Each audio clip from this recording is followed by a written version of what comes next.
دا ملګری تپوس کوي چې په مدرسه کې یو استاد دی او هغه له تنخواه مقرر ده، خو د ماشومانو والدین هغه استاد له وقتاً فوقتاً هدیه ورکوي یا د ختم وغیره په موقع باندې څه هدیه ورکوي. نو د استاد دپاره د دغې اغوستل جایز دي او که ناجایز دي؟ نو جواب دا دی چې والدین په خپله مرضی باندې د زړه په خوشحالۍ باندې استاد له څه هدیه تحفه ډالۍ ورکوي، نو په دې کې شرعاً څه حرج نشته، د هغه دپاره دا اغوستل جایز دي. دا ملګری تپوس کوي چې موږ بیرون ملک یو او هلته چې کله موږ خپل کور کې یو، خپل ځای کې یو، نو بیا خو موږ عام هینډ سینیټایزر استعمالو، خو چې کله یو ادارې ته ځو یا دکان ته ځو نو هغوی چې موږ له کوم هینډ سینیټایزر په لاسونو باندې لګوي هغې کې 70 یا 80% الکوهل مکس وي. نو د دې د استعمال څه حکم دی؟ نو جواب دا دی چې الکوهل په دوه قسمه دي. یو هغه الکوهل دی چې هغه د کجورو نه، د انګورو نه، د چوارو یا د اوسکو نه جوړیږي، نو دا خو بالکل مکمل طور ناپاک دي. او دویم هغه الکوهل دی چې هغه د سبزو نه وغیره نه جوړیږي، نو دا هغه درجه کې ناپاک نه دي په کومه درجه کې چې د اړومبنې قسم ناپاک دی. او دویم دا چې د اړومبنې قسم ډیر زیات قیمتي شراب دي، ډیر قیمتي الکوهل دي، نو په عامو سیزونو کې د دې استعمال کپنو ته څه فایده نه ورکوي، نو دوی عام طور دغه دویم قسم استعمالوي. نو د دې وجې نه دې کې لږ غونتې هغه تخفیف او اسانتیا راغله. به هر حال تاسو چې کله دغه هینډ سینیټایزر د مجبورۍ په وجه باندې استعمال کوي، نو بیا موز ته یا خوراک ته د هغې نه مخکې خپل لاس په صابون سره وینځئ، نو مسله به د شک او د شبې نه را بهر شي انشاءالله تعالی. دا ملګری تپوس کوي چې مسنون نوافل څه ته وایي؟ نو جواب دا دی چې مسنون نوافل نه مراد هغه نوافل دي چې په احادیثو کې د هغې باره کې تاکید یا تذکره راغلی ده، لکه د اشراق مونځ شو، د ساخ مونځ شو، دغه شانتې د مازدیګر نه مخکې 4 رکعاته سنت زواید شو، او د ماښام 6 رکعاته کم از کم اوابین شو، او دغه شانتې تهجد مونځ شو. دا هغه نوافل دي چې په کولو باندې ډېر ثواب هم ملاویږي او په احادیثو کې د دې تذکره هم راغلی ده. دا ملګری تپوس کوي چې زه مونځ ته ودرېږم نو ما ته وسوسې ډېرې زیاتې راځي، نو دی د دې د لاسه پریشانه دي. نو دی دا تپوس کوي، نو موږ به هم دعا کوو او د ګروپ ملګرو ته هم درخواست دی چې زمونږ محترم ته دعاګانې کوي چې الله تعالی دغه د وسوسو دغه پریشانی ختمه کړي، نو الله تعالی به انشاءالله تعالی ختمي. او تاسو پریشانه کیږئ ما دایي داسې دا تقریبا اکثریت خلقو ته په موږ کې داسې قسمه وسوسې راځي چې هغه بنده پریشانه کوي، خو د دې بهترین حل دی هغه نظر انداز کول دي. بس آخرت طرف ته، جنت طرف ته، دوزخ طرف ته، قبر طرف ته خپل فکر بوتلل غواړي موسکی، انو دا چې کله بنده په دې باندې محنت وکړي څه وخت، الله تعالی هغه موسکی توجه خشوع خضوع راولي او د دې مصیبت نه الله تعالی نجات ورکوي. نو د دې علاج هغه نظر انداز کول دي. دویم علاج دا دی چې چونکې دا وسوسې شیطان راولي، نو د الله تعالی نه غوښتل پکار دي چې الله تعالی دا شیطان ما ته وسوسې کوي، ما د وسوسو نه وساتي. نو شیطان خود الله تعالی سپی دی، الله تعالی را پرانیستی دی خپلو بندګانو د امتحان دپاره. نو چې موږ او تاسو د الله تعالی نه دعاګانې کوو، الله تعالی به انشاءالله تعالی موږ د هغه د وسوسو نه محفوظ ساتي. دا ملګری تپوس کوي چې د ماسپښین نه پس نفل جایز دي او که نه دی جایز؟ نو جواب دا دی چې د ماسپښین نه پس بالکل نفل جایز دي، تر مازدیګر مونځ نه مخکې پورې کیږي او دې کې څه مسله نشته دي. دا ملګری تپوس کوي چې یو کس دی هغه موټرسایکل واخلي په قسطونو باندې په 70,000 روپۍ، او د دې موټر سایکل اصل قیمت 60,000 روپۍ دی او بیا یو کس لا په نغدو باندې په 55,000 روپۍ ورکوي. نو د دې شرعي حیثیت څنګه دی؟ نو جواب دا دی چې کله یو کس په 70,000 روپۍ موټر سایکل واغسته د قسطونو په صورت کې، نو موټر سایکل د ده شو چې د پې قبضه وکړه او د ده رزق ته او ضمان ته راغی، نو موټر سایکل د ده شو. اوس د ده مال دی، د ده خوښه ده که چاله اسی ورکوي او که چاله ارزان ورکوي او که چاله ګران ورکوي. که په نغدو باندې په 55,000 روپۍ ورکوي نو په دې کې د شریعت په روح سره څه مسله نشته. البته دوره د دې خبرې خیال ساتل پکار دي چې داسې قسمه کاروبار څوک هم کوي نو اکثر آخره کې هغه د لکونو کروڑونو روپو په تاوان کې روان وي، چې په 70,000 باندې اخلي په قسطونو، په 55,000 په نغدو خرڅي. نو د شریعت په نظر کې خو ما تاسو ته وې څه مسله نشته چې قبضه یې کړې وي او د رزق ته هغه موټر سایکل راغلی وي نو بیا دې مخکې خرڅول شي هر څنګه. خو لیکن داسې کاروبار حوصله افزایي کول انتظامی مسله دا ده چې د دې نه ځان ساتل پکار دي، ځکه چې کم از کم په دې یو موټر سایکل کې دې 15,000 روپۍ تاوان کوي. نو چې دې داسې کاروبار کوي نو اگر چې دته نقدي پیسې ملاویږي او د ورکوي د قسطونو په صورت کې، خو لیکن چې زمونږ سره لیدل قتل دي نو اکثر داسې خلک آخره کې ډېر خراب وي. نو د دې نه ځان ساتل پکار دي. الله تعالی دې زمونږ معاملات د شریعت مطابق وګرځي. دا ملګری تپوس کوي چې یو موبایل دی چې نیټ باندې د هغې قیمت 21,000 روپۍ دی، هول سیل ډیلر هغه په 20,000 روپۍ ورکوي.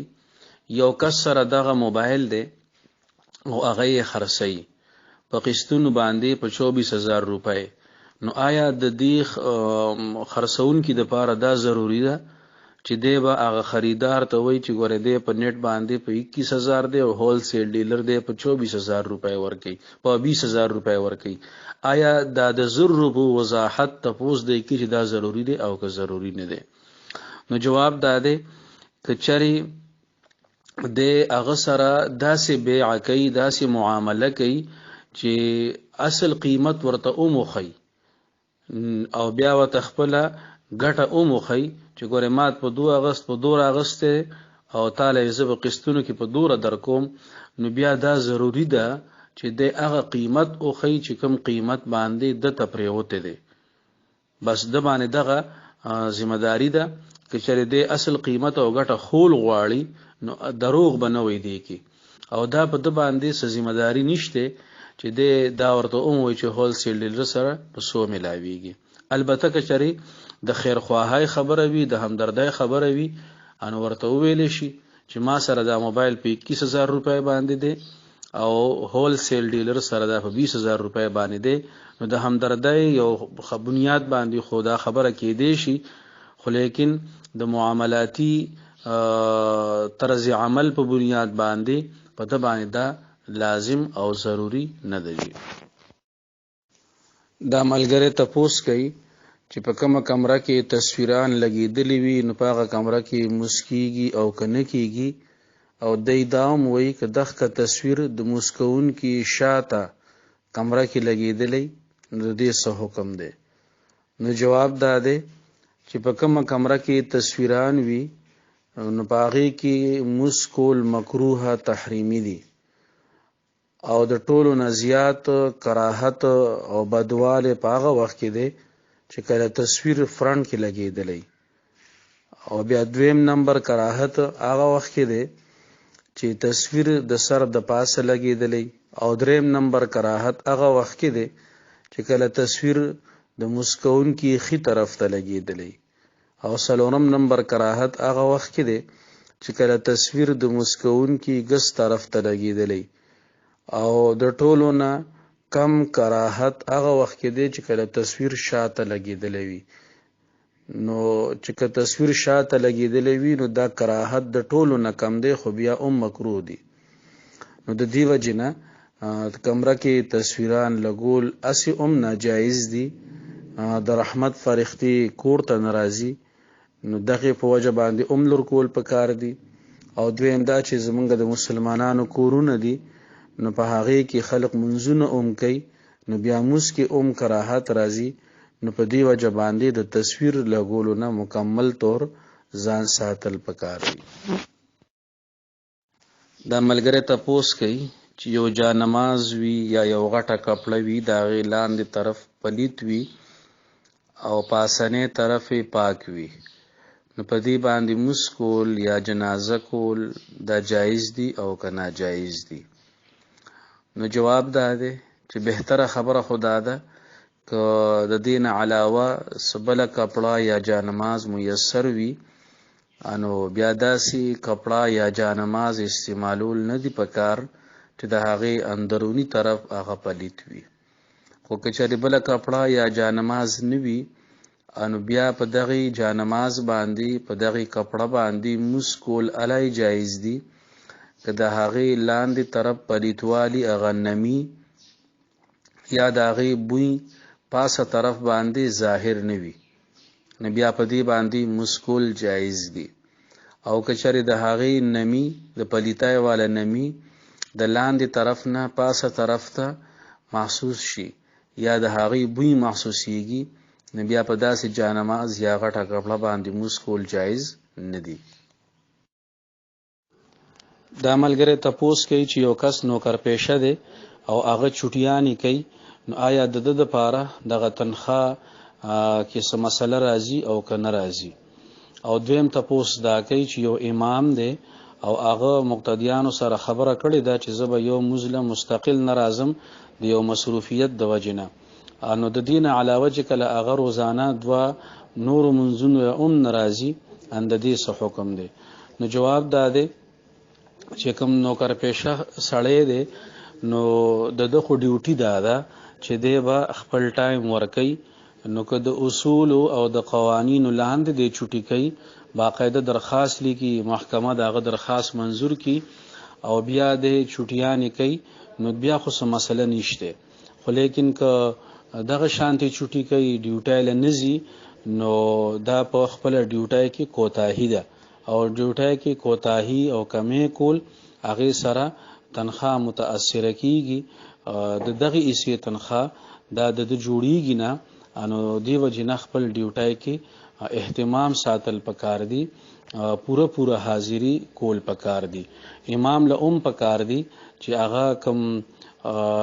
منځونه دي د هغې د پابندیو کې بغیر د څه عذر نه بغیر د څه ضرورت نه هسې بې څه چوټیانې کول دا مناسب نه دي. دا ملګری تپوس کوي چې زمونږ دکان دی موږ هغې له سودیس نوم کېښودی دی، نو د هغې کوم ساین بورډ دی یا د هغې بل بک دی یا د هغې کارډ دی نو په هغې باندې د سودیس نوم چلیږي،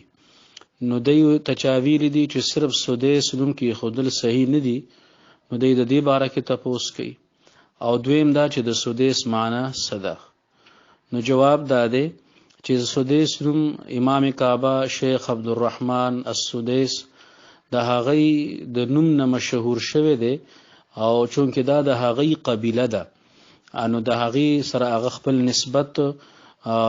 ظاهرولو دپاره ځان سره السدیس لیکي، نو د دې وجې نه خلقو دا نوم خوښ کړی دی، حالانکې د سدیس خپله معنا چې ده نو هغه د یو څیز شپږم حصه او یا هغه څیز چې هغه د شپږو اجزاو نه مرکب وي، نو صرف دا معنا ده. او که یو سړی دا د دکان نوم ایږدي او صرف سدیس لیکي نو په دې کې څه حرج نشته جی. دا ملګری تپوس کوي چې د جنازې په موقع باندې کله ناکله جنازګاه کې خټې وي یا گرد و غبار وي، نو په داسې صورتحال کې پیزار سره موس کول، چپلو سره سپلو سره یا بوټانو کې موس کول د دې حکم د شریعت په نظر کې څه دی؟ او دویم دا که چېرې یو سړی سپلای وباسي او هغې د پاسه ودرېږي نو داسې جنازه کیږي او که نه کیږي؟ نو جواب دا دی چې د شریعت حکم هغه خو به انشاءالله تعالی بیان شي، خو لیکن نن سبا عام خلقو د دین یو فیشن جوړ کړی دی او د معمولی عذر په وجه باندې هم هغه سپلای نو باسي. حالانکه د مشاهدي خبره داده چې منګ وینو جنازګاه هم پاک ده، میدان هم پاک دی، خو صرف یا ناراستیا ده او یا د خپو معمولی گرد و غبار لګیدو په وجه باندې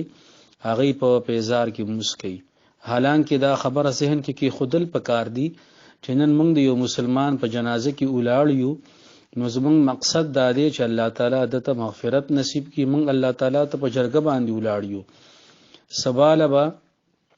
موږ باندې خلق ولاړی جنازه برا باندې کوي. نو که موږ د خلق په جنازو کې داسې رویه ساتو، نو که سباله موږ مړ پراتیو او خلق جنازه کوي، نو بیا به زمونږ سره هم داسې قسم رویه اختیارول شي. نو د جنازې په موقع باندې امکانی حد پوری کوشش پکار دی چې سپلای وی بوټان وی هغه او باسل شي. الله تبارک وتعالى ته ودریدل دي د مکمل آدابو خیال او ساتل شي. تر کومه پوری چې د مسالې تعلق دی، نو که سپلای یا بوټان پاک وی نو په هغه کې جنازه کول دا جایز دي. او که یو سړی د بوټانو یا د سپلو د پاسه ودریږي، نو چې کومه عیسی تلی سره د خپې تلی سره متصل او لګي، نو چې دغه عیسی پاکوي ان بیا په جنازه کول جایز دي. خو څنګه چې موږ اول کې اووي چې دا هغه آخري صورت ته که ډیر زیات حرج وي د معمولی اعذار په وجه باندې پیزار او باسل او پیزار سره جنازه کول او پدې کې سستی کول دا مناسب نه دي. دا ملګری تپوس کوي چې د ماسختن د فرض او د سنتو نه پس او د وتر نه مخ کې بعضی خلق 2 رکعات نفل پناسته باندې کوي، نو آیا په شریعت کې د دې ثبوت شته او کنيشته؟ نو جواب داده چې د نبی اکرم صلی الله علیه وسلم نه ام المؤمنین عائشه رضی الله عنها چې کله د شپې والا اعمال نقل کړي، نو په هغه کې دا راځي چې نبی اکرم صلی الله علیه وسلم به تهجد وکړو او بیا به د هغه نفس وتر کول، بیا به د هغه نرستو 2 رکعات نفل پناسته باندې کول. نو د وتر نفس 2 رکعات پناسته باندې د دې ثبوت د حدیثو کې موجود دی. او د دې کلیپ نه پس ز تاسو ته حواله هم درلېږم، د صحیح مسلم روایت ته. او د وتر نه مخ کې او د سنتو نه پس د دې دوانو په میاس کې چې کوم طرز عمل دی، نو دغه خو د حدیثو نه دی ثابت، بلکې دغه وخت کې که څوک نفل کوي نو په ولاړه باندې پکار دی، پناسته باندې بغیر د عذر نه دی پکار. دا ملګری تپوس کوي چې زمونږ علاقې په تا یو ترتیب شروع شوی دی چې د چا څه قسمه ضرورت وي ان هغه سوره نوح 3000 پیری وي، انو الله تعالی حاجت پوره کوي. نو دا تپوس کوي چې د دې عمل څه اصل شته او کنيشته، او د سوره نوح دا فضیلت شته او کنيشته. نو جواب ده دی چې دا د دیتا زمونږه د شریعت په اصطلاح کې مجربات ویل شي، یعنی هغه سيزونه چې د هغه تعلق تجربه سره وي. انو د دې لپاره سمنقول او ماثور کې دل ضروری نه دي، بلکې قران مجید دا خاصیت ته چې اصل مقصد خو اگر چر دی دا دی چې انسان دا د خپل ژوندۍ یو لایحه عمل جوړ کی، خو لیکن د دې سره سره د قران مجید دام یو خصوصیت ته چې څوک دا پکم جایز مقصد باندې وای کامل یقین سره، نو الله تبارک وتعالى هغه مقصد پورا کوي. او د صحابه کرامو رضوان الله علیهم اجمعین په ژوندۍ کې داسې ډیر واقعات دي چې هغه ته پته هم نه و چې دا د دې مقصد د لپاره استعماليږي، او هغه یو مقصد باندې آیاتونه ویلي او الله تعالی هغه کار پورا کړی. نو یوازې سوره نوح نه بلکې د پوره قران مجید دا خاصیت ته په کامل یقین سره چې ویل شي، نو الله تعالی به جایز مرادونه پورا کوي. دا ملګری تپوس کوي چې کله مړی لامبول شي نو د هغه خپې قبله طرف ته کول د دې په شریعت کې څه حیثیت ده؟ او د دام وای چې زمونږ یو ملګری دی نو ما هغه سره په دې باندې تکرار وکړو اما ورته وی چې قبله تخفی کول دا د قبله د حرمت او د عزت نه خلاف دي نو د دې په شریعت کې څه حکم دی نو جواب دا دی چې د مړی د لامبولو په وخت کې بنیادی خبره دا ده چې د هغه مخ قبله طرف ته راشي ضروری او بنیادی خبره دا ده دغه شانتي د مړی چې کله په قبر کې خودی شي نو دا مسله ده چې هغه په خي کروټ باندې په خي اړخ باندې سملول پکاروي چې د هغه مخ قبله طرف ته راشي نو چې کله د لامبولو مسله راشي نو د هغې دپاره فقهاو اجازت ورکړی دی چې د ځای مناسب څنګه سهولت وي نو مړی دی هغه شانتي سملولی شي البته بهتر دا ده چې د هغه مخ قبله طرف ته راشي نو د مخ قبله ته راتلو دوه صورت دي یو صورت دا دی چې هغه شمالن او جنوبن سملولی شي او د هغه مخ قبله طرف ته راتاو کړی شي او دویم صورت دا دی چې هغه د قبله په رخ باندې سملولی شي چې د هغه خپې قبله طرف ته وي او د هغه د سر لاندې سشي کې خودی شي چې د هغه مخ قبله طرف ته شي نو دلته بنیادی مقصد د هغه مخ قبله ته کول دی دا خپې چې قبله ته راځي نو دا د مجبورۍ په وجه باندې راځي مقصد دا نه وي چې د هغه خپې قبله طرف ته راړی شي نو کچری داسې صورت وي نو دا جایز دی او په دې کې به بنیادی مقصد دا هغه مخ قبله ته کول وي څنګه چې مریض موس کوي او کله نا کله کومنګ خیال کړی وي نو هغه خپې نشي راغونډولې نو بیا داغه د لپاره حکم داده چې هغه د خپې اوګدي کی او ناستی وي نو داغه مخ قبله طرف ته کېدل ضروری دي دا خپې چې قبله طرف ته هغه اوغوړی نو دا د مجبورۍ د وجې نه وي نو دغه شانتي د مړي د لامبولو په وخت کې مسله ده دا ملګری تپوس کوي چې امام جهري موس کې قراءت داغه نیر شو او په مزه باندې شروع کو انو دته په اول کې یاد شو یا په میاس کې یاد شو یا سوره فاتحه آخر ته ور یاد شو یا د بل سورت شروع کو ناغي کې ورته یاد شو چې مال خو قراءت په تیز کول پکارو او ما په مزه باندې قراءت شروع کړې ده نو د لپاره حکم څه دی دی به د سر نه قراءت شروع کړي او کړه دغه زینبا شروع کړي نو جواب داده چې جهري موس کې په جهر باندې قراءت کول دا واجب دي که په هیر باندې امام په مزه باندې تلاوت شروع کو نو چې د کم ځای کې هم یاد شو نو دا هغه ځای نه به تلاوت جهر سره شروع کوي مثال په تور باندې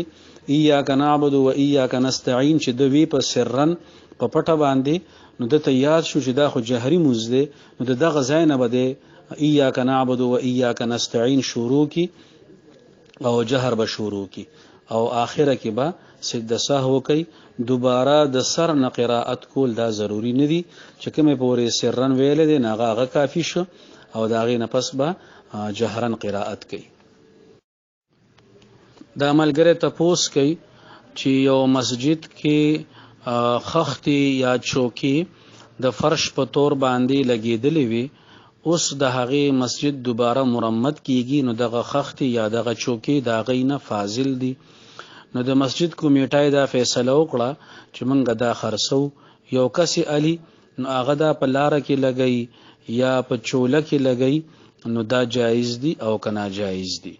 نو جواب داده چې چون کې دغه چوکي دي که دغه خختي دي په دې باندې تر کافی مودي پورې الله تبارک وتعالى تخلق تندې لګولې دي سجدي ور باندې کړې دي منځونه پی کړې دي او یو مقدس ځای چې هغه جمعات ته دغه جمعات سره دغه خختو دغه چوکو یو ډیر لوی مودي پورې نسبت پاتې شوی دی په مسلمانانو باندې دا ضروری دي چې دغه چوکو د احترام خیال اوساتي په داسې ځای کې ولګي چې په هغه کې د پلیتای امکان کم اس کم وي دیوال کې دیو لګي په چت باندې دیو لګي او لارو کې لګول اگر چې جایز دي خو مناسب ندي ځکه چې په لار باندې وسارويزي هغه به په دې باندې بول او براس کوي، نورم د پاکیت خیال نشي ساتلی، نو بهتره ده چې دا په داسې ځای کې ولګي چې د هغې کې د ناپاکۍ احتمال نوي، او دویم نمبر ده چې هغې کې د عظمت والا پهلو لحاظ هم وساتل شي. دا ملګری تپوس کوي چې یو کس نه یو رکعت دوه شوي وي او دی په آخري قاعده باندې امام سره کینی، نو دی به التحیات وی که نه وی سوره پورې به وی. نو جواب دا دی چې کله د بندنه عیسد موز شوي وي او د امام سره په آخري قاعده باندې کیناست، دا د آخري قاعده نه ده، د امام آخري قاعده ده. نو دی به په دې قاعده کې تر عبده و رسوله پورې سبق وي، دا غي نه پس بده خاموش ناستی. عبده و رسوله پورې ویل دا ضروری دي او د دې نه پس ویل نه دی پکار. دا ملګری تپوس کوي چې قرآن پاک په موبایل کې لوستل او دینی کتابونو مطالعه په موبایل کې کول دا جایز دي او که جایز نه دي. نو جواب دا دی چې په موبایل کې قرآن پاک لوستل یا نور دینی کتابونه کتل دا جایز دي، خو چې کله قرآن مجید په موبایل کې ډاونلوډ کړی شي انو د هغې د حرمت او د پاکیت تقاضا ده چې موبایل د نورو ګندو اشیاونه پاک وساتلی شي. دویمه خبره ده چې که په موبایل کې هم قرآن پاک تلاوت کوي، نو د قرآن پاک د تلاوت د تمام آداب و خیال ساتل دا ضروری دي. پناسته باندې قرآن پاک کتل په موبایل کې که ممکن وي قبله رخ کتل او دس کې کتل دغه تمام آداب و لحاظ ساتل ضروری دي. دا ملګری تپوس کوي چې یو کس امام سره منځ وکړو خو یو رکعت دوه شوي، په طور مثال امام په لومبي رکعت کې الم تر کیف ویل دی، په دویم کې لإلاف قریشین ویل دی، نو چې کله دی باقی موس پوره کوي اندې به د دینه پس صورتونه وی کړ دینه مخکې ویل شي. نو جواب دا دی چې په دې سیس کې ترتیب ضروری نه دی، که د خوښه وي نو د هغې نه پس دې صورتونه ووایي، که د خوښه وي د هغې نه مخکې ویلی شي. په ده باندې په دې سلسله کې څه قسمه پابندي نشته چې د امام د ترتیب به دی خیال ساتي، دا په ده باندې لازم او ضروری نه ده. دا ملګری تپوس کوي چې د یو کس نه یو رکعت شوی دی، کله چې امام موس خلاص کی او دی دغه یو رکعت کولو د پاره ودرېږي، نو دی به ثنا وی او که به نه وی. نو جواب دا دی چې منځونه په دوه قسمه دي، یو د ماسپښین او د مازدیګر مونځ دی او یو د دین علاوه 3 منځونه دي. نو که د ماسپښین او د مازدیګر مونځ کې دا مسله وي چې دنه یو رکعت یا یو څو رکعت شوي وي، نو که د امام سره ثنا ویلی وي، نو چې کله د خپل مونځ پوره کولو د پاره د امام د سلام ګرځولو نه وروسته دی ودرېږي، نو دوباره به ثنا وی. او دا د 3 منځونه ماښام ماسخوتن او د سحر کدی کې امام سره ثنا ویلی وي، نو چې کله دې ځان له موس کولو د پاره ودرېږي هغه بقیه رکعتونه کوي، نو دوباره ثنا ویلو ته ضرورت نشته. دا ملګری تپوس کوي چې سوشل میډیا باندې یو فتوا چلیږي او هغې کې لیکلي دي چې پبجي گیم والا باندې ښځه طلاقیږي او د هغه د اسلام نه خارجيږي، او دی دا هم وایي چې هغه فتوا کې دا لیکلي دي چې څوک بوتانو ته په سجدي پکې لګي یا د بوتانو نه امداد او طاقت حاصلوي، همدا د هغې باره کې دي. او موږ خو پکې دا نه دي لیدلي، نو کوئی اوس هم څوک دغه گیم کوي او دغه پکې نه وي، نو آیا په هغې باندې هم ښځه طلاقیږي او هغه به هم د اسلام د دایرې نه خارج کیږي؟ د دې باره کې تپوس کوي. نو جواب دا دی چې دا فتوا د کراچۍ د یو ډېرې لوی مدرسې جامعه بنوري ټاون فتوا ده، او هغې کې هغې څو پیرې د دې خبرې وضاحت کړی دی چې د اسلام نه د خارجېدو مسله او د ښځې د طلاقېدو مسله دا دغه خاص صورت سره اٹیچ ده چې کوم ځای کې بت ته سجده لګولی شي یا د هغه نه امداد وغیره د حاصلولو د پاره هغه ته سجده کولی شي. که چېرې دغه صورتحال نه وي او څنګه چې بعضې ملګرو بیا په هغې باندې راغلی اومو دغه کمنټس چې دا په خوا و په دې کې خو چې بیا په مسلمانانو اعتراض وکړو نو دغه عیسی دا غینه ختمه کړی شو. نو که دغه عیسی پکې نیوي او څوک دا گیم کوي نو د خزې طلاقېدو والا او د اسلام نه د خارج کېدو والا حکم خو به نه لګي، البته د حرمت نه خالی بیا نه ده. پبجی گیم کول دا غي چې کوم تفصیلات مخې ته راغلي دي چې په هغه کې ټوله شپه استغراق وی، په هغه کې داسې بنده بالکل گہرایه ته تللی وي چې هغه د ماحول نه نوي خبر، د خپل کار روزګار نه هم غافل وي، د الله تعالی د عبادت نه هم غافل وي، د خپل کور د ضرورتو پوره کولو نه هم غافل وي. نو داسې قسمه گیم کول د شریعت په نظر کې دا حرام دی، دا ناجایز دی او د دې نه ځان ساتل پکار دی. نو خلاصه د کلام دا چې که اوس پبجی گیم کې دغه کا خاص سچویشن چې کوم راضی هغه زنګل والا او هغه کې بوت ته سجده لګول نوي نو د کفر فتوا خیر نه لګي، خو لیکن د حرام والی نه بیا دا گیم کول بهر نه دی، د دې نه ځان ساتل انتهایی ضروری دی.